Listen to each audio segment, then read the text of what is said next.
जय Shri Shyam. Hello student, जैसा कि आपको पता है अपन लेसन नंबर फर्स्ट पढ़ रहे हैं, जिसमें अपन ने 3 नए टॉपिक पढ़ लिए। P&L, appropriation account, interest on capital, interest on drawing and fourth जो मेन पॉइंट आता है past adjustment. Past adjustment video देखने से पहले आप सभी से अनुरोध, ज्यादा से ज्यादा शेयर करें, ज्यादा से ज्यादा सब्सक्राइब करें, जिससे कि हमारे को और वीडियो बनाने की भावनाएं हो। तो पास्ट एडजस्टमेंट क्या है? इसका नाम ही पास्ट एडजस्टमेंट है, मतलब कि पुस्तकें बंद कर दी गई है, क्लोज कर दी गई है, आपने पार्टनरशिप अकाउंट ईयर एंड में बना दी है। और अगर उसके बाद आपको पता चलता है कि कुछ गलतियां रह गई है या कुछ भूल आपसे हो गई है, उसको अगर रेक्टिफाई करना है तो रेक्टिफिकेशन करने के लिए अपन पास्ट एडजस्टमेंट का प्रयोग करते हैं।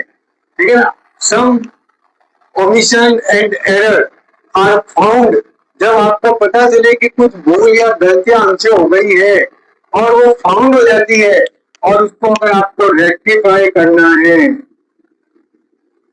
उसको रेक्टिफिकेशन या रेक्टिफाई करना है, तब आपको पास्ट एडजस्टमेंट का यूज करना है। जैसे कि interest on capital, salary, commission, interest on drawing not provide, यानी आप प्रोवाइड करने भूल गए। पार्टनरशिप डीड में था कि आईओसी पे करनी है, सैलरी पे करनी है, कमीशन पे करना है, लेकिन आपने उसको नहीं दिया हो, देना भूल गए। या चेंज इन पार्टनरशिप डीड, आपने पार्टनरशिप डीड में चेंज कर दिया हो। पहले आप आईओसी 10% दे रहे थे, अभी आपने नई डीड में लिखा था आईओसी 12% देंगे, और वो भी आपने बैक डेट से चेंजेस कर दिए हो या प्रॉफिट शेयरिंग रेशियो चेंज कर दिया हो, तब भी आपको रेक्टिफिकेशन करना पड़ेगा और उसके लिए भी पास्ट एडजस्टमेंट का यूज होगा। नेक्स्ट तीसरा पॉइंट आता है wrong distribution of profit and loss. आपने अपना प्रॉफिट एंड लॉस जो हमेशा पीएसआर में बांटते हैं, प्रॉफिट एंड लॉस किस में डिवाइड होता है? पीएसआर में, लेकिन आपने उसको पीएसआर में नहीं बांटा हो, प्रॉफिट शेयरिंग रेशियो में नहीं बांटकर अदर किसी रेशियो में बांट दिया है, तब भी आपको रेक्टिफिकेशन करना पड़ेगा। और रेक्टिफिकेशन करने के लिए उसको अपन बोलते हैं पास्ट एडजस्टमेंट। तो ये था पास्ट एडजस्टमेंट की meaning.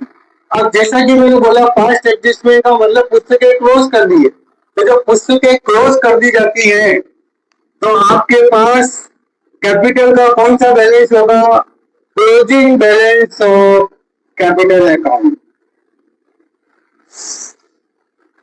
Closing balance of capital account होगा, क्योंकि आपने अकाउंट्स क्या कर दिए? क्लोज कर दिए। तो क्लोज कर दिए तो पुस्तकों में कौन सी कैपिटल होती है? क्लोजिंग बैलेंस होता है। जबकि आईओसी की कैलकुलेशन हमेशा किस पर होती है? ओपनिंग पर होती है। तो आपको इसको क्लोजिंग को किसमें बदलना पड़ेगा? ओपनिंग में चेंज करना है। तो इसमें ऐड करेंगे ड्रॉइंग्स, ऐड करेंगे नेट लॉस, लेस करेंगे नेट प्रॉफिट और लेस करेंगे additional capital.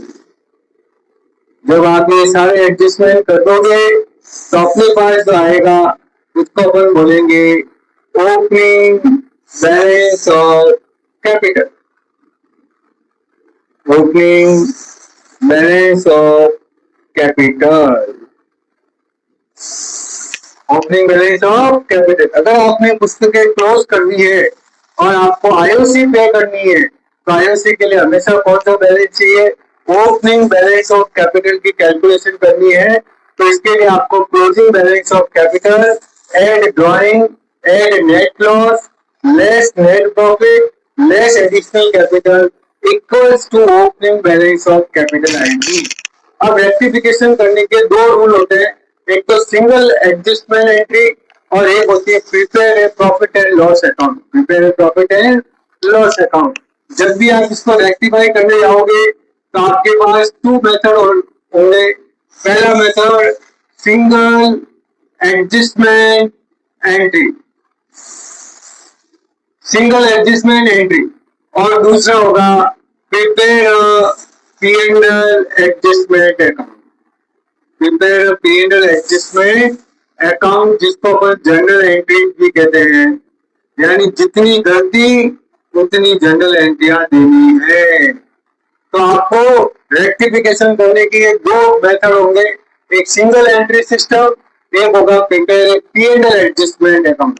Prepare P and L adjustment account का मतलब जितनी एरर उतनी जनरल एंट्रियां, और यहाँ पे सारी एरर को मिला के आपको एक एंट्री से रेक्टिफिकेशन करना है।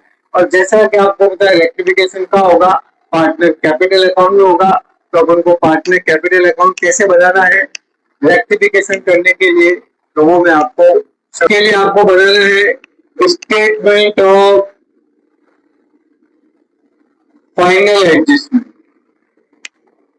स्टेटमेंट ऑफ फाइनल एडजस्टमेंट, ये आप इसको एनालिटिकल टेबल भी बोल सकते हो।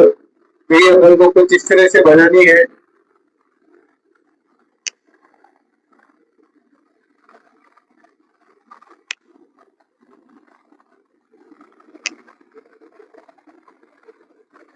सबसे पहला कॉलम पर्टिकुलर, उसके बाद ए बी सी, ये पार्टनर कैपिटल अकाउंट हो जाएंगे। दो साइड इसकी होती है डेबिट और क्रेडिट।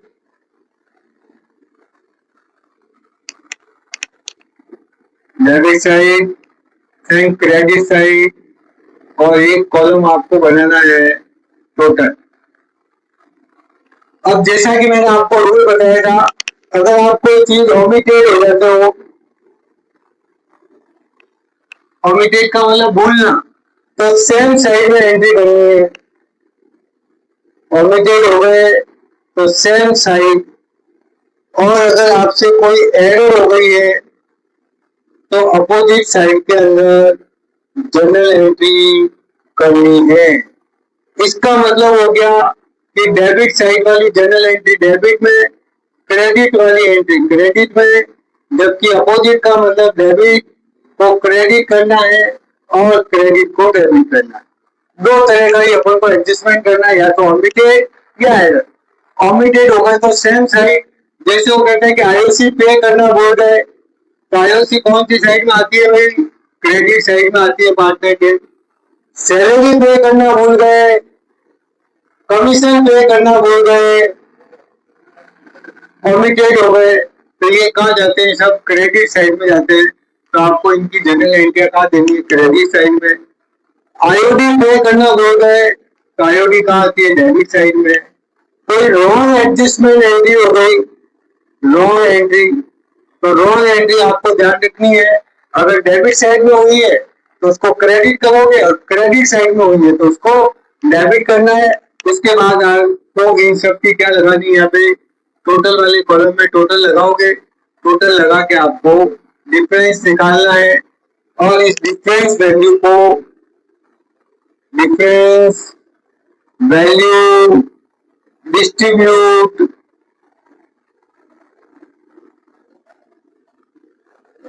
टू पार्टनर, कौन से रेशियो में, तो पीएसआर में ये डिस्ट्रीब्यूट करेंगे। डेबिट है तो डेबिट साइड में, क्रेडिट है तो क्रेडिट साइड में। फिर इन सब की आपको क्या लगानी है, सम लगानी है। डेबिट और क्रेडिट का जो भी डिफरेंस वैल्यू है, ये डिफरेंस वैल्यू निकालोगे। फिर इस डेबिट और क्रेडिट का डिफरेंस वैल्यू, इस डेबिट और क्रेडिट का डिफरेंस वैल्यू निकालकर आपको एडजस्टमेंट एंट्री करनी है। जय श्री श्याम।